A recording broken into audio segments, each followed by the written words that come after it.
Good morning with another episode of HardFoul Radio. Appreciate you for listening today. There is a catch. I lost a lot of audio and video, and I'm very sad about it. So with that being said, we are getting a very condensed show because that's all I got time for to put out right now. So let's start with the major things that happened yesterday. Oh, there's this thing called the Super Bowl. It happened. It was pretty cool. Great game. 38-35. Multiple questions to answer. A. Penalty cost the Eagles the game. No. Did it look bad? Yes. You don't ever want a game really to end on the ref having to come in and make the quote-unquote game-ending decision or game-mattering decision. But the fact is, Mahomes went 13-14 in the second half. Chiefs scored every time they had the ball. Jalen Hurts fumbled without nobody touching, and that was really your ball game. Did Jalen Hurts prove himself? Absolutely. 4 touchdowns, 300-plus yards. He's 24 years old. His first Super Bowl. He played great after everybody said, oh, well, who have the Eagles played? They've been running over teams. You know, the Niners had no quarterback by the end of the game.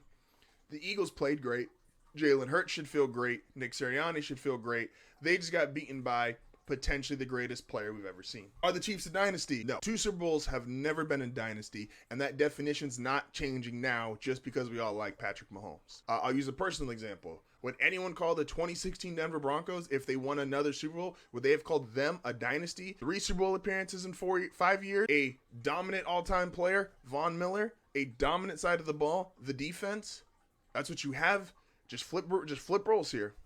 If Mahomes and the Chiefs, dominant offense, dominant all-time player, 3 Super Bowls in 5 years, 2 wins, no one would have called Denver dynasty. I might have, but you know, I'm biased. Is Andy Reid the greatest coach of all time?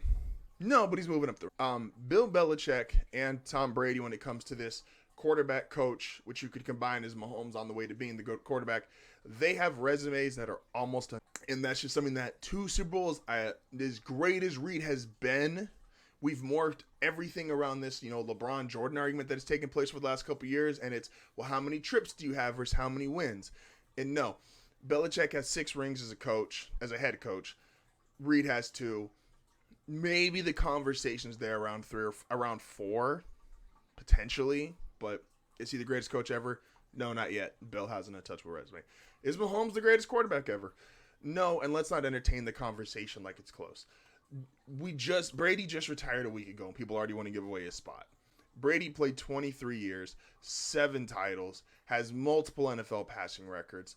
He won 3 out of 4 years. He's won back-to-back. He's won 7 total. He's won with 2 different franchises. He has a resume that is borderline untouchable across any sport.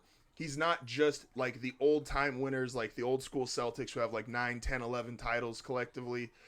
He's got the stats. He's got the titles. Mahomes isn't there quite yet. While we all think he'll be there, and he's kind of right now in that Gale Sayers-esque of, yes, you're one of the greatest running backs ever, but we're not comparing you to a Walter Payton and Jim Brown, some of these guys who have just simply had way longer careers.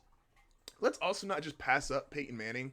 I've seen a lot of people doing that today, where it's, oh, he's definitely passed up Manning. He's just behind Montana and Brady.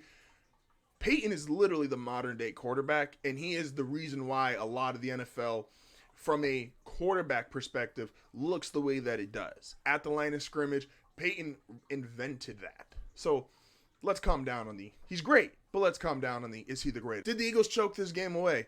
No, sometimes you just lose. Sometimes you literally just lose the game, and you could play great, and you could just lose. This was a wonderful Super Bowl, 38-35.